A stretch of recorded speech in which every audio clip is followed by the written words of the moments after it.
Lagan, lagan.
Bangladesh Jamaat ইসলামীর ব্রাহ্মণবাড়িয়া জেলা শাখার জাতীয় সংসদের ব্রাহ্মণবাড়িয়া 2 আলহামদুলিল্লাহ রাব্বিল আলামিন والصلاة والسلام على رسوله الكريم وعلى آله وصحبه أجمعين বাংলাদেশ জামাত ইসলামী ব্রাহ্মণবাড়িয়া জেলা শাখা কর্তৃক আয়োজিত আজকে জুলাই গণঅভ্যুত্থানের প্রথম বার্ষিক উপলক্ষে আজকের ব্রাহ্মণবাড়িয়া শহরের বর্ণাঢ্য মিছিল শেষে সম্মানিত জেলা নেতৃবৃন্দ, আমার ব্রাহ্মণবাড়িয়াবাসী এবং আমার একান্ত প্রিয় সাংবাদিক ভাই ও বন্ধুগণ, আসসালামু আলাইকুম ওয়া রাহমাতুল্লাহি ওয়া বারাকাতুহু। সম্মানিত উপস্থিতি, নিশ্চয় আপনারা জানেন 2024 সালের আজকের 5 আগস্ট 36 জুলাই একটি ছাত্র অভ্যুত্থানের মাধ্যমে ফ্যাসিস্ট হাসিনা বাংলাদেশ থেকে বিদায় নিয়েছে। আমরা বলতে চাই, ফ্যাসিজমের প্রতিষ্ঠাতা শেখ হাসিনা খনি বাংলাদেশের মানুষের স্বাধিকার আন্দোলনের বাংলাদেশের মানুষের সকল ধরনের মানবিক মৌলিক অধিকার তারা খণ্ড করেছে। বাংলাদেশের মানুষের সম্পদ তারা লুণ্ঠন করে বিদেশে পাহাড়ে জমিয়েছে।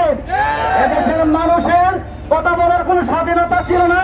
সাংবাদিকরা তাদের ন্যায্য কথা, সঠিক কথা, বস্তু সুসংবাদ পরিবেশন করতে পারে নাই। আমরা দেখেছি যারাই মুখ খুলেছে এদেরকে তারা হত্যা করতে বাধ্য হয়েছে। আমরা দেখেছি বাংলাদেশের একজন বস্তুনিষ্ঠ সাংবাদিক সাগর রনিকে তারা হত্যা করেছে। এদেশের যারা দেশের পক্ষে, জনগণের পক্ষে, জনগণের অধিকার পক্ষে যারা কথা বলেছে এদেরকে হত্যা করে তা দ্বিধাবোধ করে নাই। এদের পক্ষে থাকলে মুক্তিযোদ্ধা, এদের বিপক্ষে হলে রাজাকার। ঢাকা বিশ্ববিদ্যালয় যখন ছাত্ররা কোটা আন্দোলন শুরু করেছিল, ফ্যাসিস্ট হাসিনা বলেছিল তারা হচ্ছে সব রাজাকার। বিশ্ববিদ্যালয়ের স্লোগান উঠেছিল তুমি কে আমি কে, কি বলেছিলেন? কে বলেছে? এবং এই সরকার তখন জনগণের মাঝে একটা বিশাল একটি শব্দ উচ্চারিত হচ্ছিল, উই ওয়ান্ট জাস্টিস। আমরা ন্যায় বিচার চাই, আমরা অন্যায়কে প্রতিহত করতে চাই, বৈষম্য দূর করতে চাই। সুতরাং ভাই বন্ধুগণ, এ বাংলাদেশের মানুষের আশা আকাঙ্ক্ষা প্রতিফলন ঘটাতে হলে শুধুমাত্র ফ্যাসিজম সরকারের বিরুদ্ধে কথা বললে চলবে না। এদেশে এখনো চাঁদাবাজ রয়ে গেছে, নতুন চাঁদাবাজের জন্ম হয়েছে। আমরা দেখেছি হাসিনা বিদায় নিলেও তার প্রেতাত্মা, তার দোসররা এখনো ক্ষমতায় বসে আছে। আমরা হুঁশিয়ার করতে চাই, আর কোনদিন বাংলাদেশে হাসিনা আপনার দেশে আসতে পারবে না। দোসরদেরকে বলছি, আপনারা সাবধান হয়ে যান, সতর্ক হয়ে যান। বিশ্বের ইতিহাস সাক্ষ্য দেয়, যা পরাজিত পরার শক্তি তা কখনো দেশে আসতে পারে না। সুতরাং এই দেশে যদি কেউ রাজনীতি করতে হয়, এদেশের মাটি মানুষের রাজনীতি করতে হবে। এদেশের রাজনীতি করতে গেলে মানুষের সঠিক বিবেক, মানুষের 5 ফুট রাজনীতি করতে হবে। আমরা বলছি এখনো 5 আগস্টের পরে সমাজের বিভিন্ন পাড়ায়, জায়গায়, অফিস আদালতে ব্যাপক চাঁদাবাজি হচ্ছে। যদি টাকার সমস্যা থেকে জামাতের কাছে আসেন, আপনার টাকা দিয়ে আপনাকে পুনর্বাসন করা হবে, তারপরে চাঁদাবাজি করবেন না। যেখানে চাঁদাবাজ পাবেন ভালো করে তাকে শাস্তি দিবেন। একটা চাঁদাবাজের শাস্তি দিতে পারলেন আর চাঁদাবাজ বাধা ছাড়তে উঠবে না।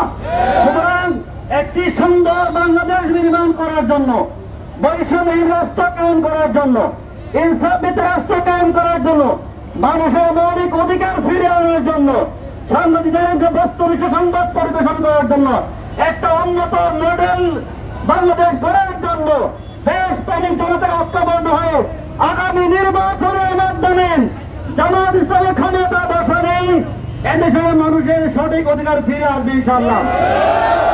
প্রচন্ড গরমের কারণে